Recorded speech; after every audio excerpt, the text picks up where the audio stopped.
ওয়েদারটা আজকে খুব ভালো। অ্যান্ড আমার ভাই আমাকে বলল যে একটা কিছু যদি চিকেন করা যায়। বাপিকে অর্ডার হয়ে গেল, বাপিও নিয়ে চলে এসছে চিকেন। আবার আরেকবার অর্ডার হয়েছে, দই আরও কিছু কিছু ইনগ্রিডিয়েন্টস নিয়ে এসছে। দিয়ে আবার অর্ডার হয়েছে যে আমি পেঁয়াজ কাটতে পারবো না, আমার চোখ দিয়ে জল গড়ায়, প্লিজ একটু পেঁয়াজ কেটে দাও। সো বাপি পেঁয়াজও কাটছে।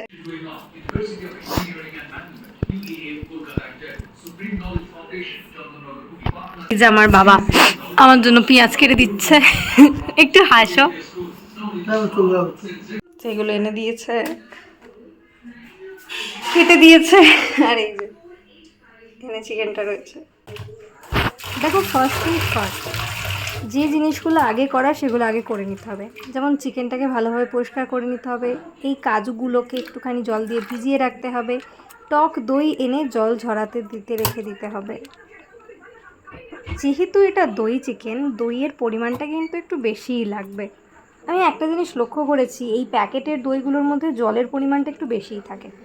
তো আমি এখানে একটু আদা বেটে নিচ্ছি। তোমাদের কাছে যদি আদা বাটা থাকে খুব ভালো। আমার কাছে অ্যাকচুয়ালি রসুন আর লঙ্কা দুটো বাটা ছিল, আদাটা বাটা ছিল না বলে আমি আদাটা বেটে নিচ্ছি। তারপরে একটুখানি সিম্পল ম্যারিনেশন করব। দেখো, কোনো বাধ্যবাধকতা নেই, যা মন চায় প্রাণ চায় তাই দিয়ে ম্যারিনেট করতে পারো। তবে জল কম আছে এরকম জিনিস দিয়ে ম্যারিনেট করাই ভালো, কারণ আমরা চিকেনগুলোকে ফ্রাই করব। আমি এখানে আদা, রসুন, নুন, গোলমরিচ আর একটুখানি লেবুর রস দিয়ে চিকেনগুলোকে ম্যারিনেট করে রেখে দিয়েছিলাম।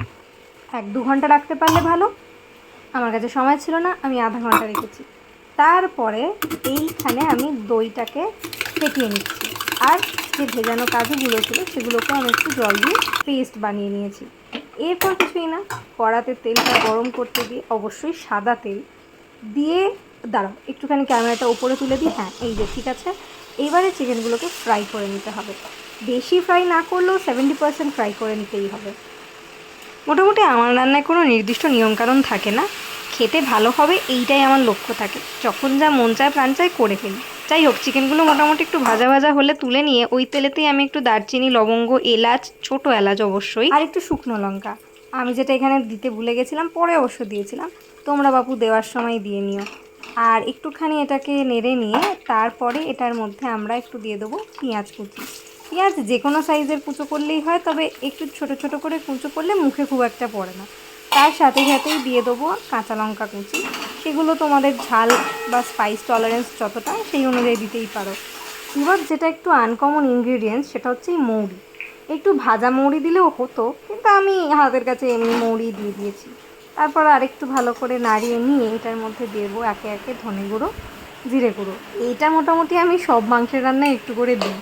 যাই হোক, এটাকেও একটু নেড়ে নিতে হবে।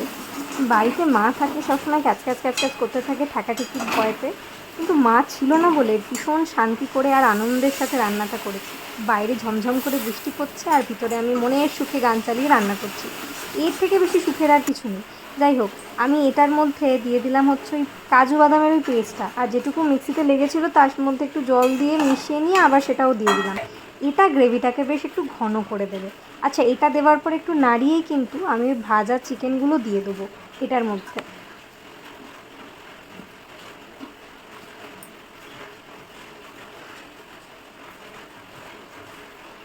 এটা মোটামুটি একটু ফুটে এলে এটার মধ্যে একটু নুন দিতে হবে, তবে সাবধানে।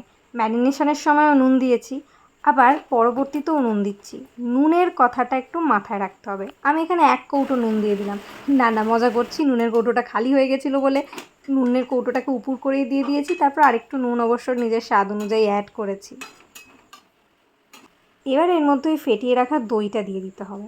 দইতে জলের পরিমাণ যতটা কম থাকবে ততটাই ভালো, তাহলে গ্রেভিটা একটু ক্রিমি হয়। আমি ওইটুকু সময় দই থেকে যতটা জল ধরাতে পেরেছি ততটাই সান্ত্বনা দিয়ে নিজেকে দইটা এটার মধ্যে দিয়ে দিলাম। ব্যাস, আর কিন্তু বিশেষ কোনো কাজ নেই। এবারেই একটুখানি গ্রেভি চেখে নিয়ে নুন মিষ্টি দেখে নিয়ে তারপরে ঢাকা দিয়ে মাংসটাকে একটু সিদ্ধ হতে দিতে হবে। ব্যাস, তাহলেই কাজ শেষ।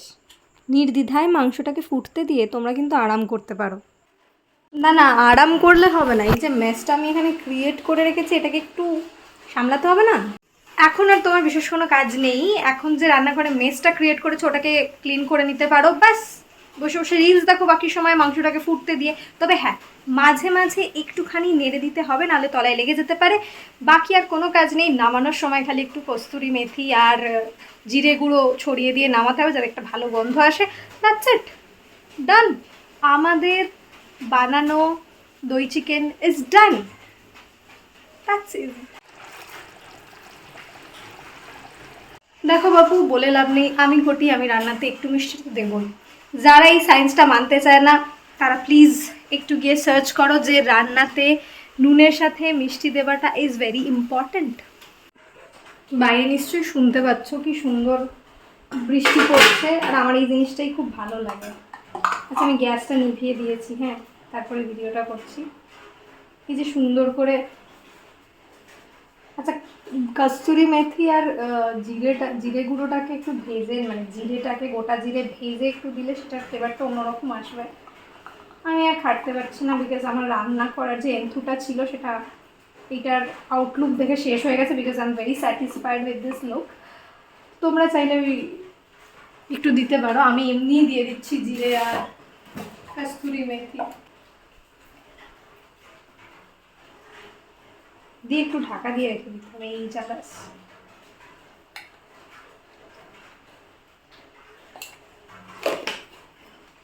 আমি রান্নায় বোধহয় জিরে দিইনি, সেজন্য একটু বেশি করে দিয়ে দিই যাতে ফ্লেভারটা এনহ্যান্স করে।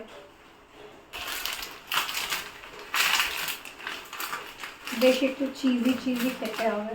আর অন্য এটা স্পয়েলও করে দিতে পারে, খুব অল্পই দিই, আমার রান্নাকে যেন স্পয়েল না করে দেয়। ওম স্বাহা। My ranna, because I have faith in you. আমি সমস্ত রান্নায় তোমাকে দেবো। এরপরে cheese. Just look at this gravy guys, just look at this gravy.